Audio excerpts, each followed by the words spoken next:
Hi everyone, it's Pickleball Low. Welcome to the channel. Today actually is quite interesting. I've only started my pickleball journey a few months ago. And as you know, if you've tuned into the channel, I've done many shorts of me just learning different skills, maybe executing a different type of shot, or even just a mentality of what I'm thinking about going into playing pickleball.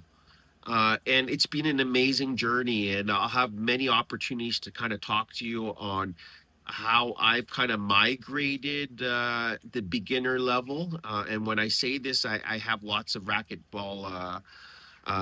sport experience, but for pickleball, it's new, it's exciting, it's nervous.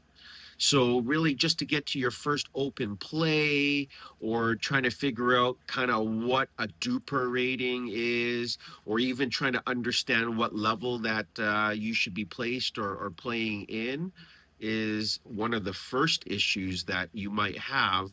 But really the biggest issue that I think that pickleballers, especially new to the sport, have is racket selection.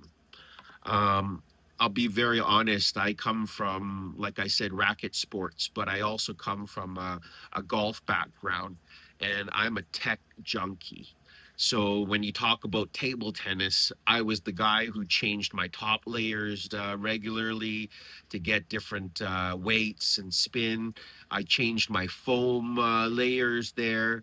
I got really like high end ones that had different dwell times. And as I advanced more in the sport, I was able to kind of take advantage of some of the feels and what I really liked about the racket and tailored it to my own. So coming into pickleball, I really didn't know what to expect.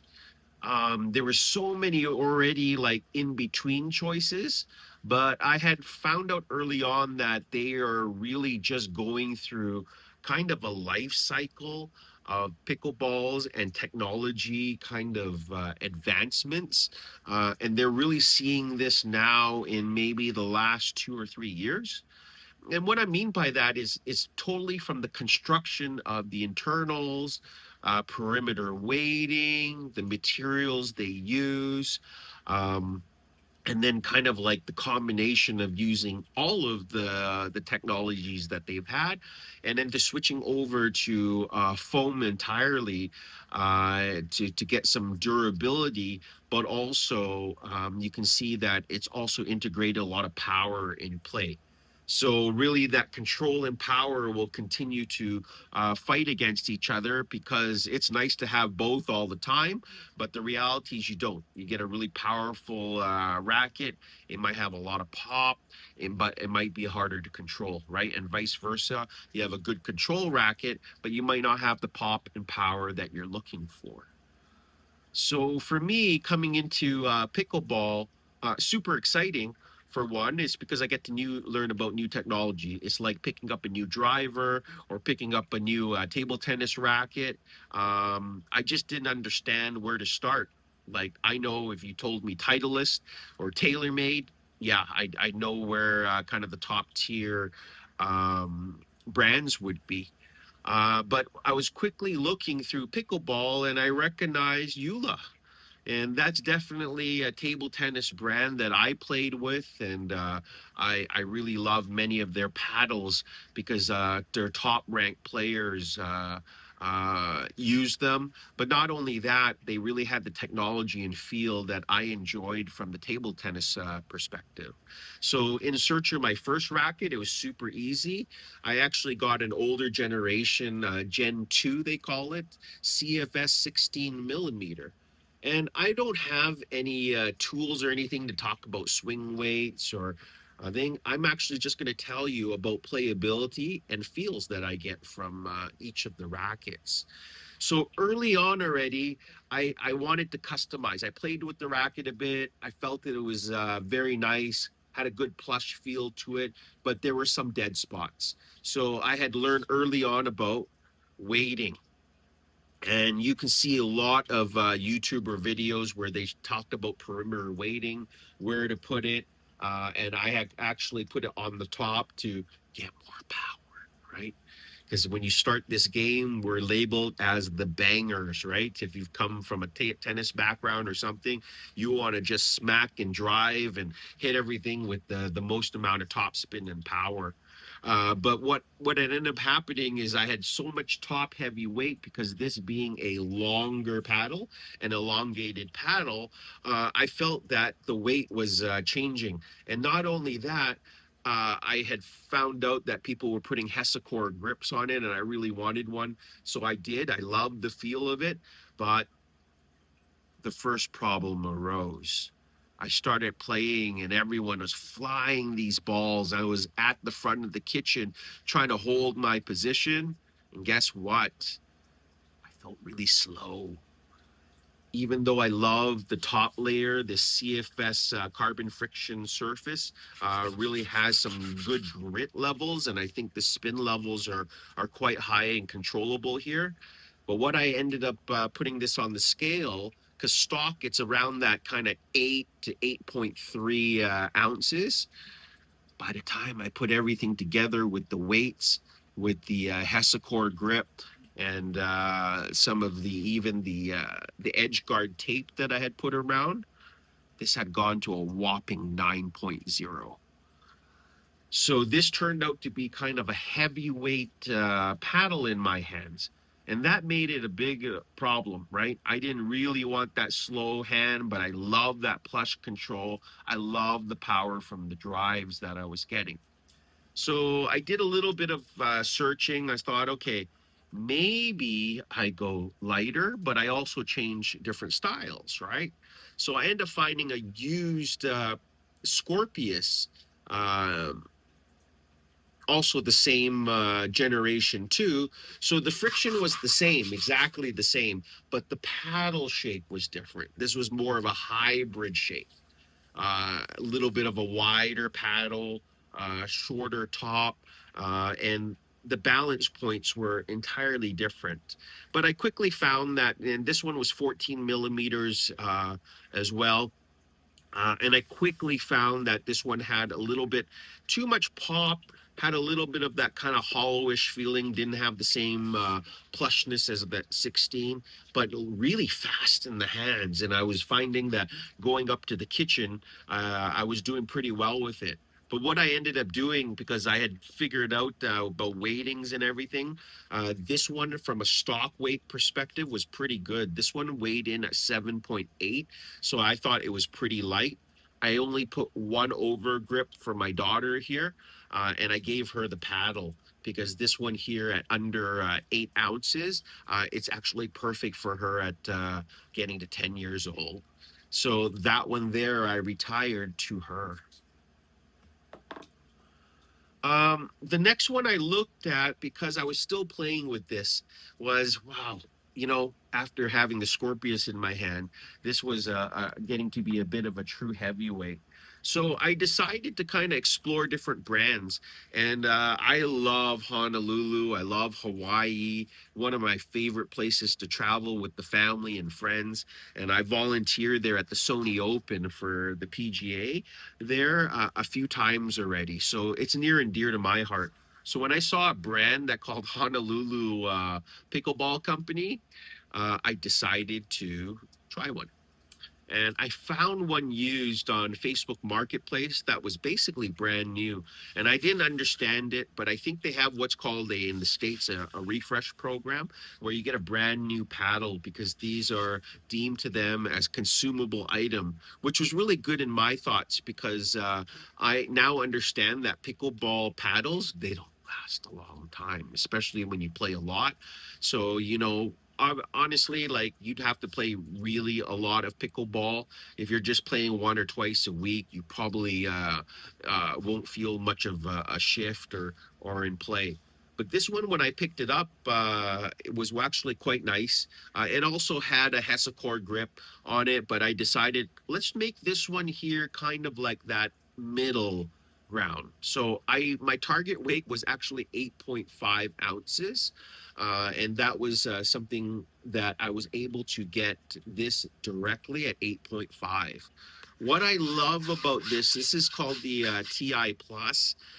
So this has got that kind of layer there, that PET layer that they call. And I love the spin level and grip. The poppiness, this one with the floating core, they call it. This is kind of now moving into that Gen 3 paddle. Had a nice bounce to it, but I wasn't comfortable with it because I was playing with the Gen 2 paddles, which didn't have as much pop in it. But this one seemed to sink in and pop out almost. And I just had to get used to it because I was popping everything out. But as soon as I got into that the kitchen and tried to do some drop shots and some nice touch shots, the lightness and the feel of the grit really made it nice, especially for those really nice cut shots. But what I found here comparatively, and this is something to consider when you're looking for new paddles, is your grip.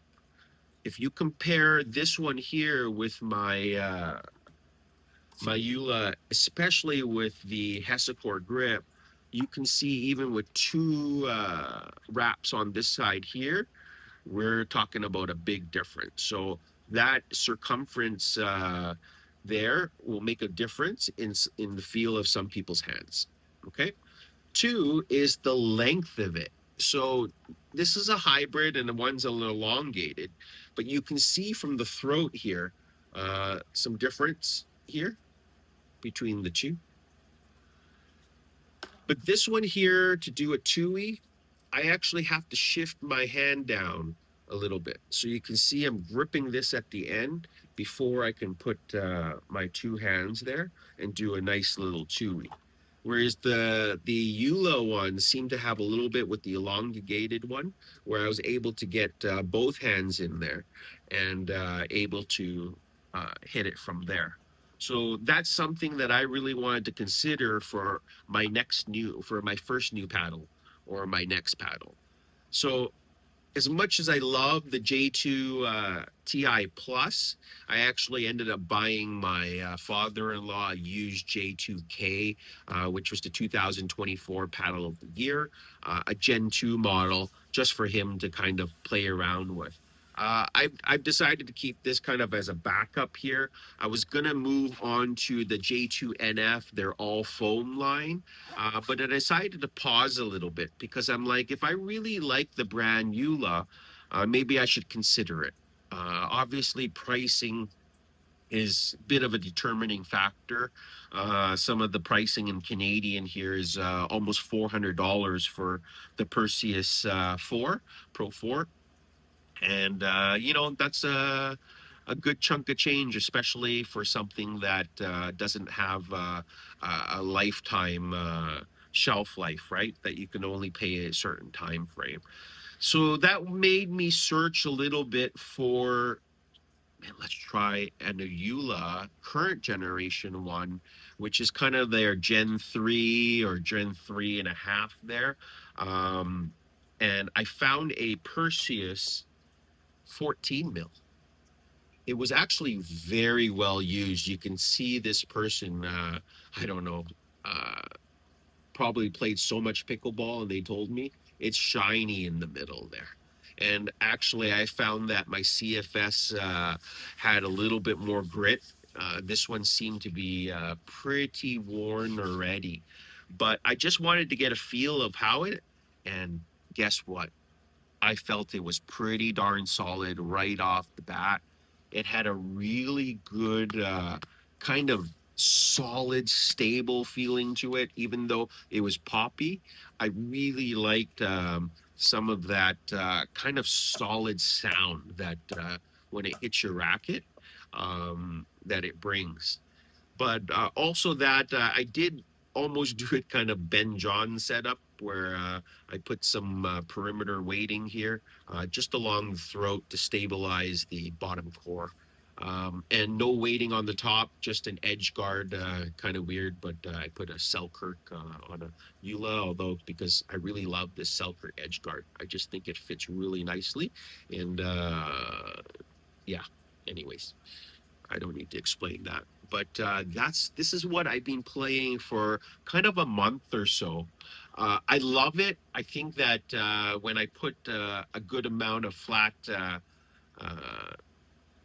kind of spin on it, if I can get a good amount of spin, the pop and stuff is actually quite nice and relatively controllable for my level at this point, which is probably playing within that kind of 3 to 3.5 at times, right? But I'm just going to say solidly intermediate level. So I can tell a bit of a difference with this. Fully authentic. I won't go through everything that I went through to check the authenticity of this, but that was really important because I wanted to compare what an authentic EULA be like at the fraction of the cost that I picked this up for. So this has been great, although it is quite worn and probably needs to retire even when I bought this already. So I pause, I digress. And if you like some of this content, please like and subscribe. It helps me get motivated to continue doing more things and just to continue enjoying more pickleball. Um, but I had to make some decisions on what do I wanted. There's so many things that I could have chosen. So I went to go and at my local rackets and runners, and I test a Ronbus Quanta R3, I believe, all foam paddle. Really nice, actually. I'm going to say that right out of the box, it was an interesting paddle because it was so light. The swing weight was like too featherweight, like it was too much of a featherweight for me. And even hitting it, it had kind of inconsistent power levels. So I decided, even though it was a demo, that I hear a lot of people putting weights on it. So I decided to put some side weights and a little bit on the throat too. Adding weight totally transform that paddle. It was a great price that it's at. I think it's at 169 Canadian regularly, and with some affiliate links, you can probably get some discounts with that too. But it played like a different paddle, and it really was quite nice. And for the price, I was really inclined to look for a foam paddle from Ronbus. I was actually going to try that because the boomstick was a little bit too pricey at 500, even though the warranty seems good. And I wasn't quite sold on foam yet because that trampoline effect that you get from it and that extra bounce is probably good for some, but really I just like the feel of the Yolas, so I decided to get a new one at 16 millimeters. I know this is not the newest one. People might say you should have got the boomstick. You should have got the bread and butter loco. You should have got this. But there's something about the premium feel. And I'll be honest, I hadn't felt a brand new one. So actually, when I went to go feel what the grit levels were, how it actually felt compared to the well-worn one, going to be super excited to play. I'm actually going to be unboxing this right now. So let me take out first.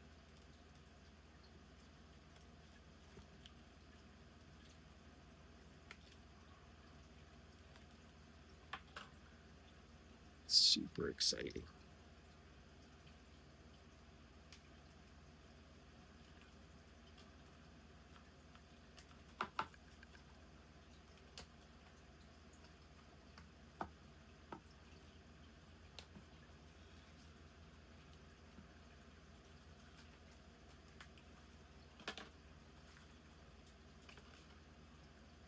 Wow.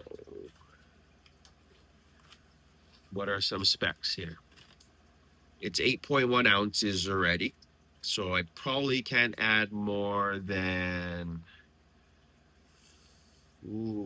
4 ounces. So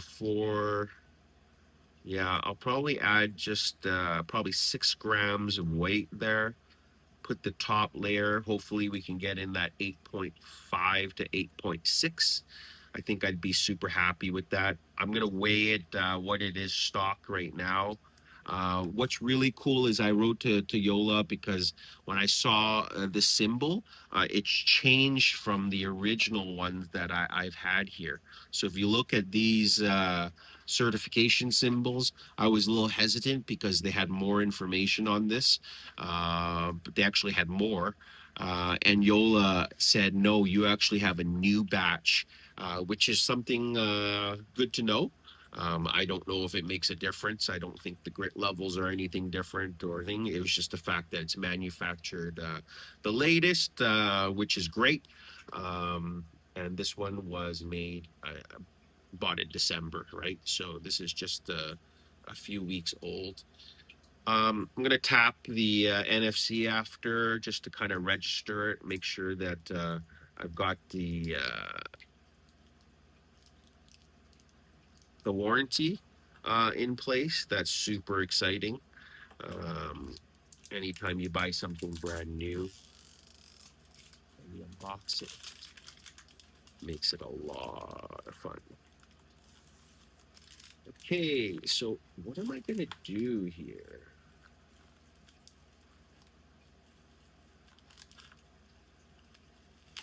I'm actually thinking that I will actually play with the stock grip first, keep it the same, and then after that, I'm going to take it out and then put my over grips. But I'm going to take out the plastic right now just to see if I even like the feel of it, and then I'm going to customize it.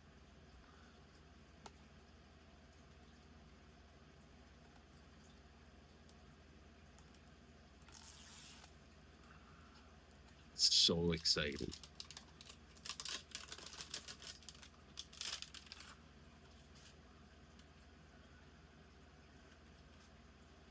Oh, that's not bad.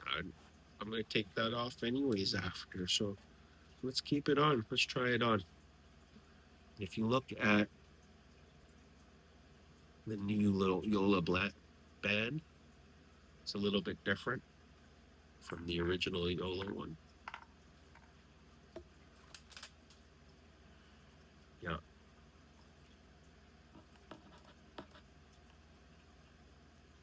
very nice. There's my new paddle. Wish me luck. Hope that I can play and improve and continue to enjoy pickleball. But this is the racket that I'm going to game for a while. I'll continue giving a little bit of my highlights of what I continue to develop, but also from an equipment standpoint, is this is likely going to be one of my paddles. But who knows? I told you I'm a techie, so I might get a bunch of them. But I'll talk to you real soon. If you like this content, please like and subscribe. It really helps me and get me motivated to do more content like this. So keep your paddles high and